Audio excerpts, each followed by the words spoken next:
दोस्तों सब्सक्राइब करें और इस बेल आइकन को दबाएं और पाएं वीडियो सबसे पहले। मैं भारत को भारतीयता की मान्यता के आधार पर फिर से खड़ा करना चाहता हूं, उस काम में लगा महर्षि भागवत कहते हैं कि जिंदगी में 85% बीमारियों को हर व्यक्ति स्वयं ठीक कर सकता है। तो अब तक जो मैं बात कर रहा था कल तक, वो 85% वाला हिस्सा था। इसमें से आपको कोई भी बात ऐसी नहीं लगी होगी जो किसी विशेषज्ञ की मदद से करनी पड़े। अब तक मैंने जितना भी आपको बताया है वो सब इतनी सरल और सहज बातें हैं जो आप स्वयं कर सकते हैं। आज मैं आपको 15% वाले हिस्से की बात करूंगा। जो बचा हुआ 15% हिस्सा है जिसमें किसी विशेषज्ञ की जरूरत है, वो वाली बात आपसे शुरू करूंगा। लेकिन आज आप महसूस करेंगे व्याख्यान खत्म होने के बाद कि अरे ये 15% भी हम कर सकते हैं। भागवत जी की यही खूबी है, वो ये मानते हैं कि दुनिया का हर व्यक्ति विशेषज्ञ हो सकता है। और वो ये भी एक जगह लिखते हैं कि मैं अकेला भागवत नहीं, मेरे बाद और भी हो सकते हैं। वो ये कहते हैं कि जो व्यक्ति भी अपने शरीर का सूक्ष्म अवलोकन कर सके, ऑब्जर्वेशन सूक्ष्म माइक्रो लेवल पे, वो सभी विशेषज्ञ हो सकते हैं। तो विशेषज्ञ चिकित्सा के स्तर पर आज मैं उनका एक अध्याय आपके सामने लेता हूं। ऐसे उन्होंने लगभग 40 से ज्यादा अध्याय लिखे हैं, उसमें से एक मैं शुरू करता हूं। भागवत जी ये कहते हैं कि जब विशेषज्ञ चिकित्सा की बात आए, गंभीर रोग जैसे कैंसर है, डायबिटीज है, अर्थराइटिस है, तो इसमें वो कहते हैं कि भगवान ने, प्रकृति ने ऐसी व्यवस्था बनाई है कि विशेष गंभीर रोगों की चिकित्सा भी आप बहुत आसानी से, सहजता से कर सके। उसमें से उन्होंने एक जगह लिखा है कि इस पूरे ब्रह्मांड में, पूरी प्रकृति में ऐसी कई चीजें हैं जो एक साथ वात, पित्त और कफ तीनों को ठीक करने की शक्ति रखती है, एक साथ। बहुत कम चीजें ऐसी हैं प्रकृति में जो वात, पित्त, कफ तीनों को एक साथ ठीक रखें। कुछ चीजें ऐसी हैं जो वात को अच्छा रखेंगी, कुछ चीजें ऐसी हैं जो पित्त को अच्छा रखेंगी, कुछ चीजें ऐसी हैं जो कफ को अच्छा रखेंगी। वात को अच्छा रखने वाली सबसे अच्छी चीज जो आपके घर में है वो है तेल। तेल तेल वो जिसमें आप सब्जियां बनाते हैं, तेल वो जिसमें आप सब्जियां बनाते हैं।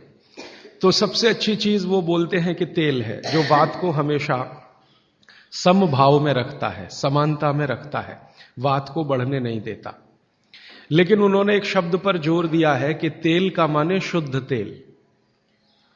अब ये शुद्ध तेल उन्होंने लिखा 3500 साल पहले। आज के विश्लेषण में अगर हम ध्यान दें तो शुद्ध तेल का माने तेल की घानी से निकाला हुआ सीधा सीधा तेल, बिना कुछ मिलाए हुए सीधा सीधा तेल, कोई भी मशीन से निकाला हुआ सीधा सीधा तेल, उसमें कुछ नहीं मिलाया, मतलब नॉन रिफाइंड तेल।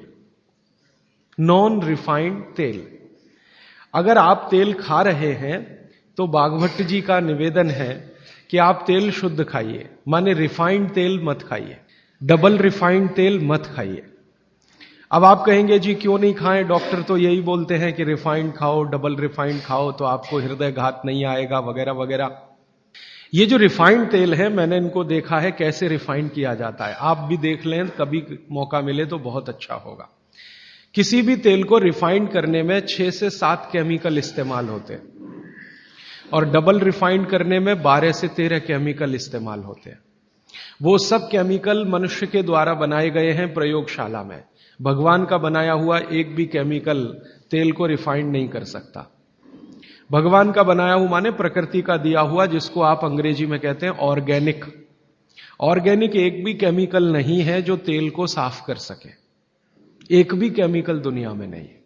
जितने भी केमिकल तेल को साफ करने के लिए उपयोग किए जाते हैं वो सब इनऑर्गेनिक है, और इनऑर्गेनिक केमिकल ही दुनिया में जहर बनाते हैं और उनका कॉम्बिनेशन जहर की तरफ ही लेके जाता है। आज की दुनिया में मॉडर्निज्म के नाम पर, आधुनिकता के नाम पर जितने इनऑर्गेनिक केमिकल्स जगह जगह इस्तेमाल हो रहे हैं, वो सब आपको धीरे धीरे उस तरफ ले जा रहे हैं जहां आप जहर अपने ही शरीर में पैदा कर दें। इसलिए रिफाइंड तेल, डबल रिफाइंड तेल गलती से भी मत खाइए। भागवत जी कहते हैं कि जिंदगी भर वात को ठीक रखना है, जिंदगी भर।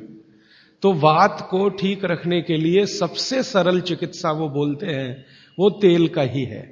वो कहते हैं शुद्ध तेल खाइए। शुद्ध तेल माने घानी से निकाला हुआ तेल। अब आपके मन में दो प्रश्न आएंगे तुरंत कि शुद्ध तेल में तो बास बहुत आती है। हां, सीधा प्रश्न। दूसरा प्रश्न आएगा जी शुद्ध तेल बहुत चिपचिपा होता है, गाढ़ा होता है, चिपचिपा होता है और बास अलग से आती है। हम लोगों ने जब शुद्ध तेल पर भारत देश के कुछ वैज्ञानिकों की मदद से काम किया, एक तरह से कहें रिसर्च किया, तो पता चला कि तेल का जो चिपचिपापन है वो उसका सबसे महत्वपूर्ण घटक है। तेल में बहुत कुछ होता है, जैसे मैंने आपको पहले दिन बताया ना, मिट्टी में माइक्रो न्यूट्रिएंट्स है, कैल्शियम है, आयरन है, सिलिकॉन है, कोबाल्ट है, ऐसे तेल में भी है, हर चीज में है। तो तेल का जो सबसे महत्वपूर्ण हिस्सा है वो उसका चिपचिपापन ही है। और जैसे ही तेल में से ये चिपचिपापन निकाला तो पता चला वो तेल ही नहीं बचा। तेल जिस चीज के लिए खाया जाता है वो बचा ही नहीं, वो हिस्सा ही गायब हो गया। फिर हमने देखा कि तेल में जो बास आ रही है, बास, वो उसका प्रोटीन कंटेंट है। तेल में प्रोटीन बहुत है। जैसे आपने सुना है दालों में प्रोटीन होता है, दालों में प्रोटीन सबसे ज्यादा है, भगवान का, ईश्वर का दिया हुआ। दालों के बाद दूसरे नंबर पर जो प्रोटीन सबसे ज्यादा है वो तेलों में है। तो आप जो तेल में देख रहे हैं कि उसकी बास है, वो बास जो है ना, उसका ऑर्गेनिक कंटेंट है प्रोटीन के लिए। 4-5 तरह के प्रोटीन है सभी तेलों में। आप जैसे ही तेल की बास निकालेंगे उसका प्रोटीन वाला घटक गायब हो जाता है। अब बास निकाल दिया तो प्रोटीन निकल गया, और चिपचिपापन निकाल दिया तो उसका जो फैटी एसिड है वो गायब। अब ये दोनों ही चीजें गायब हो गई तो तेल नहीं रहा, वो पानी है एक तरह से। इसलिए भागवत जी ने सूत्र लिखा कि जिंदगी भर वात की चिकित्सा अगर आपको करनी पड़ जाए तो बेहतर है कि आप शुद्ध तेल खाएं तो वात की चिकित्सा ही ना करनी पड़े। और मैंने आपको सबसे पहले दिन बताया था कि दुनिया में सबसे ज्यादा रोग वात के ही हैं, सबसे ज्यादा रोग। ये घुटने दुखना से लेकर कमर दुखना, हड्डियों में दर्द, ये वात के तो रोग है ही। सबसे खतरनाक वात का रोग है हार्ट अटैक, हृदयघात। सबसे खतरनाक बात का रोग है पैरालिसिस। सबसे खतरनाक बात का रोग है ब्रेन का डैमेज हो जाना। तो ये खराब से खराब जो रोग आपकी जिंदगी में है, इनमें वात के खत्म हो जाने की या वात के पूरी तरह से बिगड़ जाने की भूमिका सबसे बड़ी है। दोस्तों, सबसे पहले तो चैनल सब्सक्राइब करें, फिर लाइक, कमेंट और शेयर करें। और हाँ, हमारा एंड्रॉयड ऐप डाउनलोड करना ना भूलें।